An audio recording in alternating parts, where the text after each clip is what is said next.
Coming up on the Daily O, outrage rising in Stillwater. We'll break down how a controversial sentence is leading to calls for justice. And new details in the campus shooting from over the weekend. We'll give you the latest on the case and how campus authorities are responding. All of this and more is coming up. The Daily O starts now.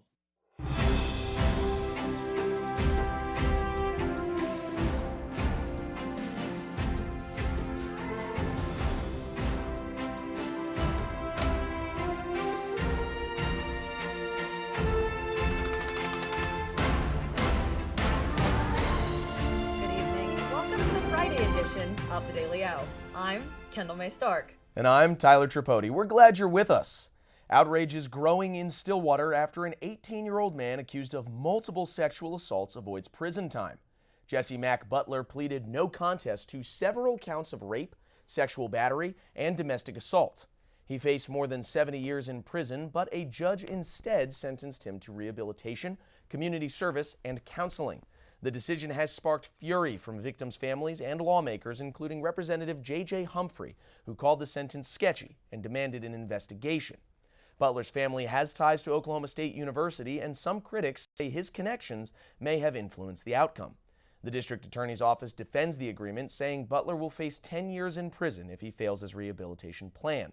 Families of the victims say that's not enough and that the justice system failed to protect their daughters. New information released on the shooting that happened on campus early Sunday morning. Investigators now believe the people involved were from Oklahoma City. The suspected shooter left the scene before the police could arrive that morning. Investigators went to OKC this week following leads, and campus police say a large amount of evidence has been sent to the Oklahoma State Bureau of Investigation's forensics lab. The university is assuring students, faculty, and staff that the investigation will lead to conviction and campus is safe. If you have any information on the shooting, you are asked to call the OSU Police Department.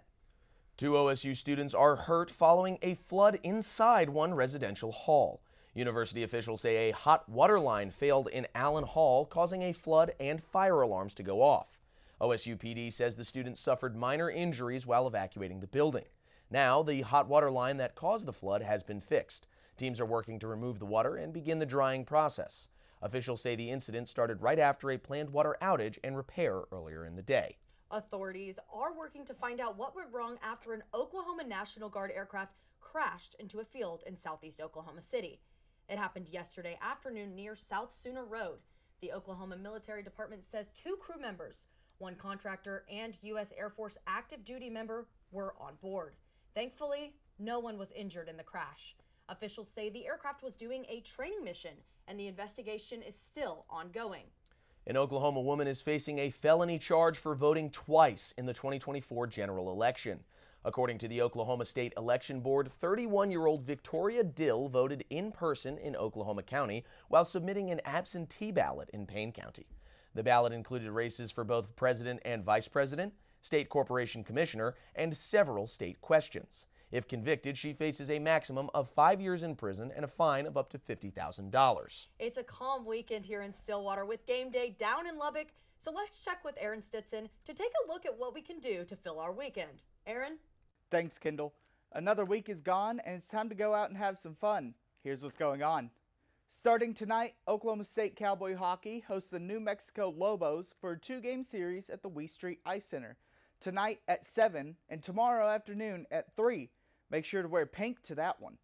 Then, T-Pain comes to town, performing at the OKC Zoo Amphitheater tomorrow night at 7. And finally, Mumford & Sons are live at the BOK Center at 7:30 tomorrow night. Well, that's all I got for this weekend. Back to you guys. It was a rainy day here in Stillwater, but can we look for that to continue into the night? Let's check in with William Manziel in the Weather Center with our evening forecast. How's it looking, William? Yeah, Tyler, like you said, it's been a very rainy day here in Stillwater, and that doesn't seem like it's going to change anytime soon. Right now, it's about 58 degrees outside, and it sure feels like it, and the winds are coming in from the east at about 3 miles per hour. Now, taking a look at campus, you'll see it looks pretty gloomy today, and that is, of course, because of the rain clouds coming in, and that's going to continue into the weekend, but I'll talk to you more about that later. But for now, let's get back to you guys at the desk. We'll be on the lookout, William. When we return, food pantries across Oklahoma are feeling the pressure. We'll show you how local volunteers are working overtime to make sure no family goes hungry this holiday season. And a new law is cracking down on drivers, and even holding your phone could cost you.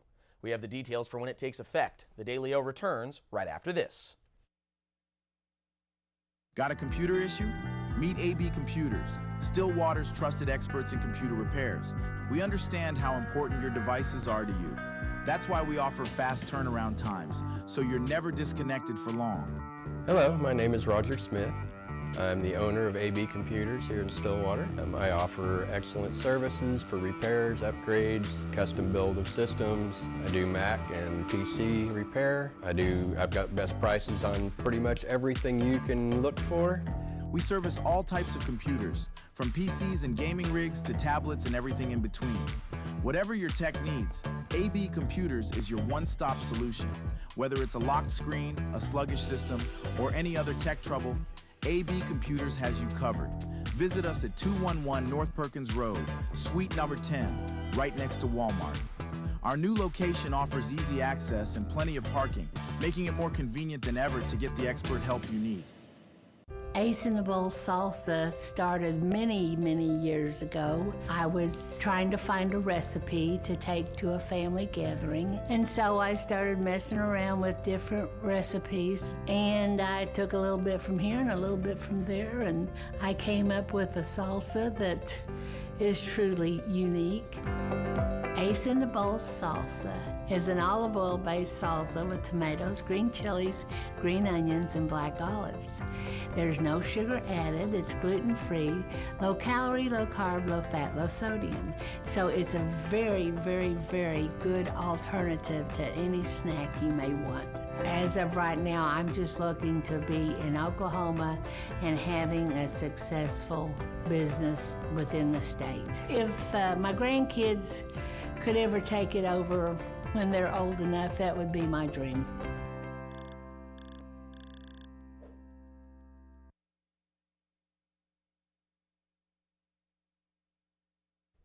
Food pantries across Oklahoma are gearing up for a busy few weeks as holiday demand grows and SNAP deadlines get closer. Organizers say they're expecting hundreds of families to come through their doors, but supply shortages are making it tough to keep up.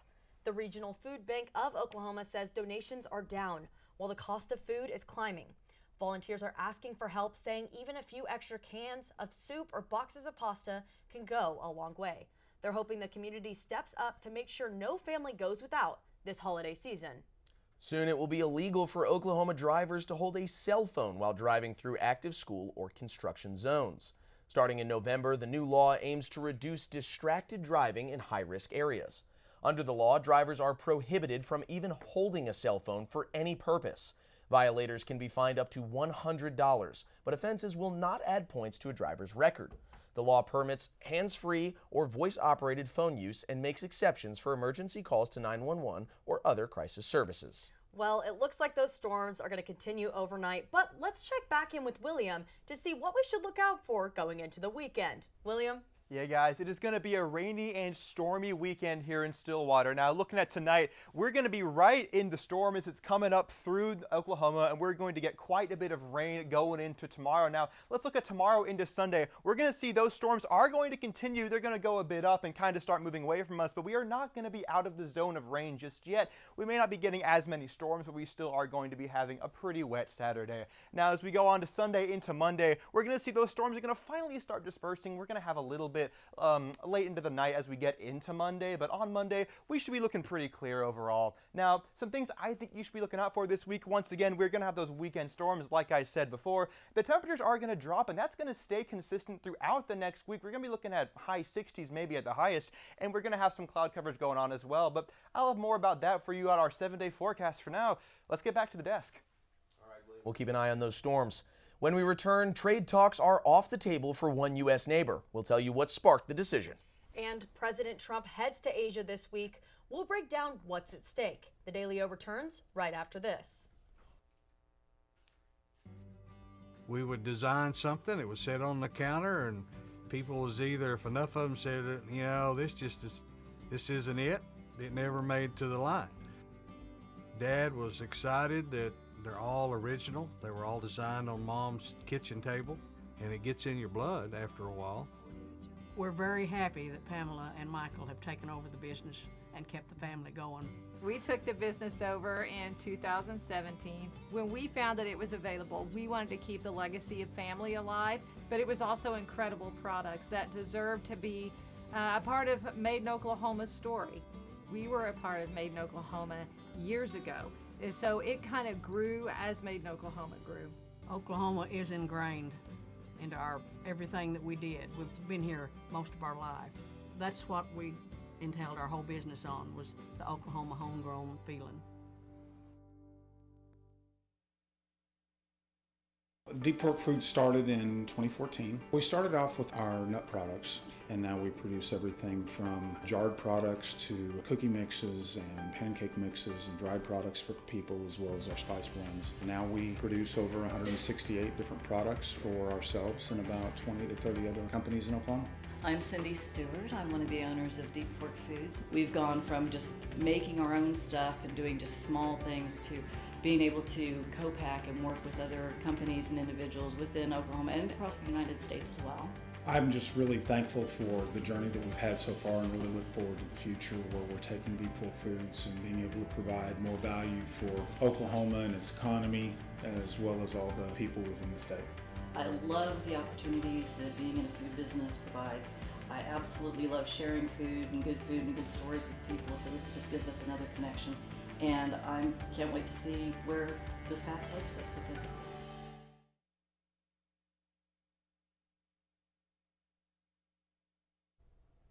Looking to the Trump administration, President Donald Trump says he's terminating trade talks with Canada, effective immediately. Trump made the announcement on Truth Social, accusing Canada of trying to interfere with an upcoming Supreme Court case on its reciprocal tariffs. The move came after the Canadian province of Ontario aired a U.S. TV ad featuring former President Ronald Reagan warning against protectionism. Trump called the ad a political stunt, while Canadian Prime Minister Mark Carney says his government is still ready to return to the table when Washington is. The rift puts new strain on one of America's most crucial trade relationships, worth more than $400 billion a year. President Trump is heading to Asia this week, aiming to strike a new trade deal with China and mend global ties. Trump will meet with President Xi Jinping in South Korea, hoping to end months of trade tensions that flared again after China tightened export controls on rare earth minerals. He's also expected to meet with leaders in Japan and Malaysia and attend the APEC summit in Seoul. The trip comes just as his administration slaps new sanctions on Russian oil companies. Trump says he's optimistic about reaching a, quote, good deal with Xi, even as he threatens new tariffs if talks fail. The U.S. military says it struck another boat suspected of drug trafficking, following a series of deadly maritime strikes as the administration is calling for a crackdown on cartels. Defense Secretary Pete Hegseth says the latest strike hit a vessel tied to the Tren de Aragua gang, reported 6 people killed. The Pentagon says this is at least the 3rd strike this week, and the U.S. has conducted 10 strikes since early September, which is said to have killed 43 people. President Trump has praised the operations, saying stopping these boats saves American lives. But critics note most fentanyl is smuggled over the land border in small packages, not on big vessels.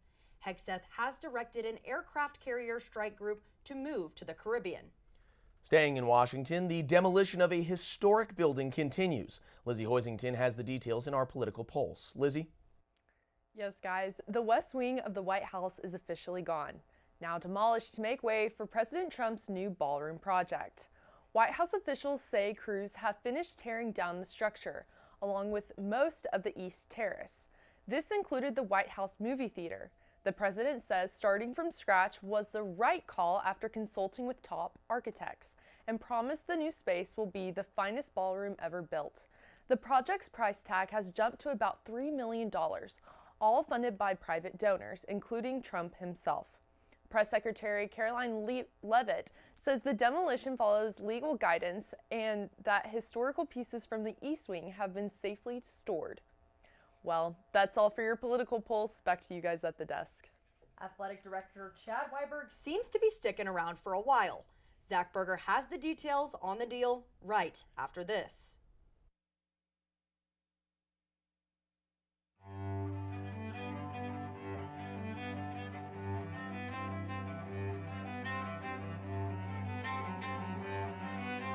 My name's Dennis Abernathy. Lived here since 1968, and I consider myself one of Stillwater's oldest original family jewelers.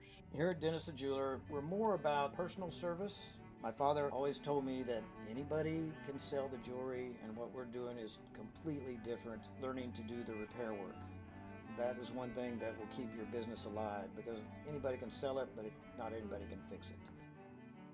To me, jewelry is very, very personal. Every piece of jewelry has its own story, and I get to hear hundreds of stories from my clients, which I love to hear.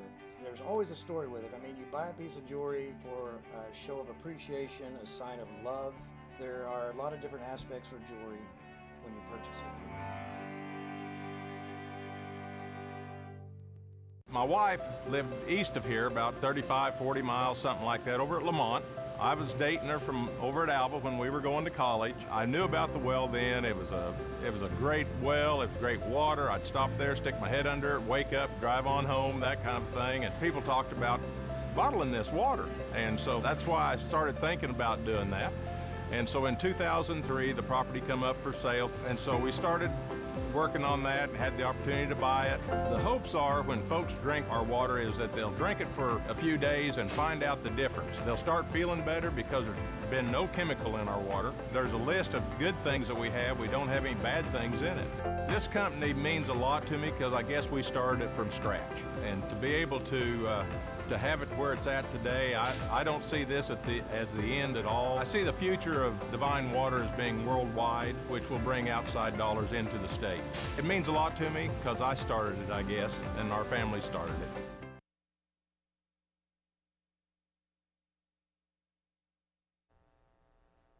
Welcome back to the Daily O, and welcome into the Sports Corner. I'm Zach Berger. Thanks for sticking with us. The Oklahoma State University Board of Regents has approved a new 4-year contract with OSU Athletic Director Chad Weiberg. Weiberg has served as OSU's athletic director since 2021, overseeing the department through significant changes, including conference realignment, NIL, and coaching changes. In his time, Weiberg has hired women's basketball's J.C. Hoyt, men's basketball's Steve Lutz, and Cowboy Wrestling's David Taylor, and is now dealing with the highly profiled football coaching search. For Oklahoma State President Jim Hess, he says Chad is providing strong, steady leadership during one of the most transformative periods in college athletics. History, he has the ability to navigate complex challenges and keep our student athletes and programs as the forefront. And going back to the coaching search aspect, that strong, steady leadership Dr. Hess mentioned has been shown throughout. For men's basketball head coach Steve Lutz, when he thinks back about his hiring process, he respects and liked the way Chad Weiberg went about it. They were very transparent. I was happy with the way everything was handled, probably till the very end. When it got a little screwy that last weekend, but Chad was very transparent that, hey, we brought you in, we're going to go see this guy on Tuesday, we're going to see this guy on Wednesday, and maybe we'll see another one on Friday, and after Friday's over, we'll make a decision. So I like people that are transparent and forward and honest, and he was very good about that. Cowgirls soccer traveled to the Queen City for a road matchup against Cincinnati last night. And once again, it was another close conference loss for the Pokes. OSU loses 1-0, staying winless in the Big 12. Goalkeeper Logan Marks added 4 more saves onto her leading total in the conference. The Cowgirls road trip continues this Sunday as they travel to Morgantown, taking on 22nd ranked West Virginia. But the Cowgirls aren't the only OSU team on the road this weekend. Cowboy football faces their toughest test yet as they head to Lubbock to take on 14th ranked Texas Tech. The Red Raiders are coming off a loss against Arizona State, but the Pokes are still looking for their first Big 12 win. That game kicks off at 3 p.m. on ESPNU. And joining the action on Saturday is Cowboy basketball, who are wrapping up their exhibition slate against SMU. After a 97-95 win over Auburn last week, hype is buzzing around the Cowboys as the regular season nears. Tip-off in Dallas is set for 2 p.m. And speaking of men's basketball, breaking news from just about an hour ago, 4-star Parker Robinson commits to OSU. The 6'5" shooting guard is from Georgia and the Cowboys' 3rd commit in the 2026 class, with all 3 being 4 stars. One member of the Loyal & True will be taking the field at the MLB World Series, but maybe not the way you're thinking. No, it's not a player, but umpire Jordan Baker has been selected to the 2025 World Series crew. Baker was born and raised in Enid, Oklahoma, before coming to Oklahoma State University. In his 13th year as an ump in the majors, this is Baker's second World Series to be a part of, as he was on the crew for the 2022 Fall Classic. The Oklahoma resident is also the tallest umpire in the major leagues, towering at 6'7". And if the World Series goes to a Game 7, Jordan will be behind the dish calling balls and strikes. Well, that's all we have today from the Sports Corner, but don't go anywhere. An incredible discovery in the desert. We'll show you what they found baking for thousands of years. Kendall and Tyler have it right after this.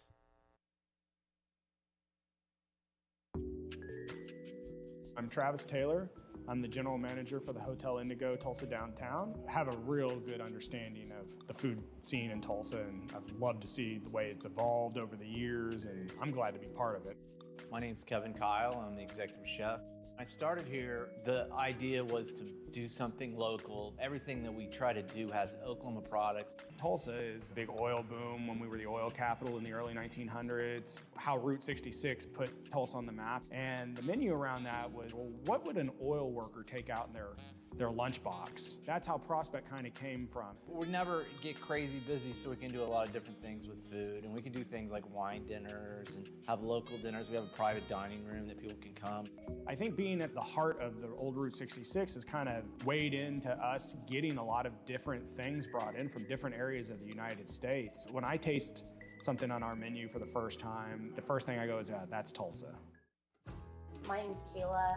I've been here since the beginning, so 4 years. Scratch is more focused on farm and mostly made in Oklahoma products, keeping it local. Sustainability is our biggest thing.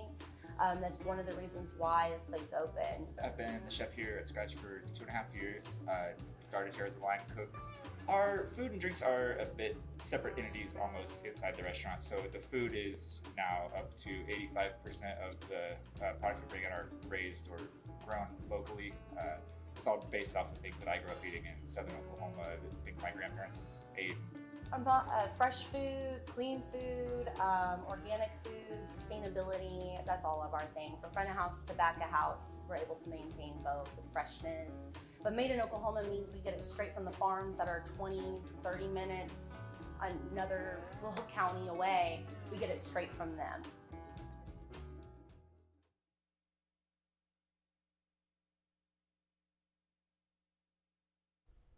A rock legend is showing why you should never say goodbye as he's hitting the road again after years away from the stage. Chance Annis has the details in our A-List update. Chance? Yeah, Tyler, Bon Jovi is back and ready to rock once again. The band just announced their first tour in 4 years, kicking off next July with 4 nights at New York's Madison Square Garden, before heading overseas to Europe. Frontman Jon Bon Jovi says this tour is more than just a comeback, it's a triumph. In 2022, doctors discovered one of his vocal cords was in gradual decline, forcing him to undergo major surgery and months of vocal rehab. Now, after years of recovery, he says he's stronger than ever and excited to take the stage once again. The tour will wrap up at London's Wembley Stadium in September 2026, fittingly named the Forever Tour. Well, that's all for me. Back to you guys at the desk. Thanks for that, Chance. A new discovery in Egypt's desert is giving archaeologists a rare look at an ancient military stronghold that's been buried for thousands of years. Excavators uncovered a 3,500-year-old fortress at the Tel El Karuba site. This was built during the reign of Pharaoh Thutmose I. The fort features curved 8-foot thick walls that help protect it from erosion, still standing strong after millennia. Researchers believe the stronghold once housed about 500 soldiers and guarded a key trade route between Egypt and the Near East. The site also turned up pottery, a bakery, and even preserved bread dough, along with a stamp bearing the pharaoh's name. It's time to grab the bread and some cheese because it's National Bologna Day. It's the perfect excuse to celebrate that classic lunchbox favorite that's been around for generations. Fried, stacked, or straight from the fridge, there's no wrong way to enjoy a good bologna sandwich. Fun fact, bologna actually comes from Bologna, Italy, where it's known as mortadella. but Americans made it their own, turning it into a go-to deli meat that's equal parts comfort food and nostalgia. So whether you like it with cheese, pickles, or piled high with chips, today's the day to relish a slice of bologna history. And don't forget to post how you like it using the hashtag National Bologna Day. Now, me personally, I am not a bologna fan at all, but how about you, Kendall? No, not on my plate, not anywhere. I didn't think so. But what about you, Will? You know, guys, I don't know about all this bologna slander. I think it's pretty good. I mean, to be fair, I'll eat any cold cut you give me. You know, speaking of cold cuts, you know what else is cold this week is our 7-day forecast. Today our high was about 65 and we had some thunderstorms going on, but that high is going to drop to 64 by tomorrow with those thunderstorms continuing. But as we look into the rest of the week, we're going to see some possible rain on Sunday and our high is going to be about 67. When we get to Monday, that cloud coverage is going to come in like I was talking about earlier, with our high being about 69 and our low looking at 51. On Tuesday and Wednesday, that cloud coverage is going to stay. We're going to see a pretty big drop in our high from 66 and by Thursday, that cloud coverage should be gone and our high will be 62. But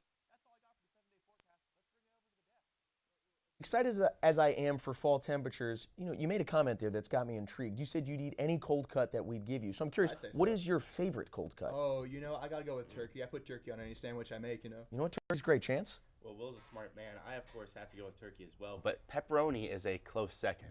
Pepperoni's a great choice. I think I'm going to make it 3 for 3. I'll also throw in turkey. Well, I specifically like honey roasted turkey. You so would be a little 4 for extra. 4 You at would. The desk. I could see that. Hey, it's 100%. good. It's Don't diss it. sweet, Don't. I'm not it's dissing it. I'm just saying savory. Kendall would It's be the all one. above. That's all. You'd have the specifics. Yeah. Exactly. Well, all right, guys. That's a look at today's headlines. Thank you for joining us. Make sure to check out the Daily O next week for the latest happening here in Stillwater and across the state. For the Daily O, I'm Tyler Tripodi. And I'm Kendall May Stark. Have a blessed night, everyone. My wife lived east of here, about 35, 40 miles, something like that, over at Lamont. I was dating her from over at Alba when we were going to college. I knew about the well then. It was a great well. It was great water. I'd stop there, stick my head under it, wake up, drive on home, that kind of thing. And people talked about bottling this water. And so that's why I started thinking about doing that. And so in 2003, the property come up for sale. And so we started working on that, had the opportunity to buy it. The hopes are when folks drink our water is that they'll drink it for a few days and find out the difference. They'll start feeling better because there's been no chemical in our water. There's a list of good things that we have. We don't have any bad things in it. This company means a lot to me because I guess we started it from scratch. And to be able to have it where it's at today, I don't see this as the end at all. I see the future of Divine Water as being worldwide, which will bring outside dollars into the state. It means a lot to me because I started it, I guess, and our family started it. Thank you for coming to Stay and Play Pet Resort. This is where we can board your pet at any time for your convenience and make them feel at home. We have 5 different kennels for your pet. We have luxury suites that come with TV, camera, fireplace. The webcam is at your free. We have Kitty City where you can board your cat for multiple different prices. Stay and Play Pet Resort offers a free chauffeur service. If you go to Baker Animal Clinic, you can drop your pet off anywhere between 7:30 a.m. and no later than 8 a.m. Stay and Play Pet Resort offers a game day sports package. For $37, you can drop your dog off during the game day as early as 7:30 in the morning. Policy states you do not have to pick up your pet up until 1 hour after the game. At Stay and Play Pet Resort, we thrive to treat your best and give them the best at-home feeling. I'm Travis Taylor. I'm the general manager for the Hotel Indigo Tulsa Downtown. I have a real good understanding of the food scene in Tulsa, and I've loved to see the way it's evolved over the years, and I'm glad to be part of it. My name's Kevin Kyle. I'm the executive chef. I started here, the idea was to do something local. Everything that we try to do has Oklahoma products. Tulsa is a big oil boom when we were the oil capital in the early 1900s. How Route 66 put Tulsa on the map. And the menu around that was, well, what would an oil worker take out in their lunchbox? That's how Prospect kind of came from. We never get crazy busy, so we can do a lot of different things with food. And we can do things like wine dinners and have local dinners. We have a private dining room that people can come.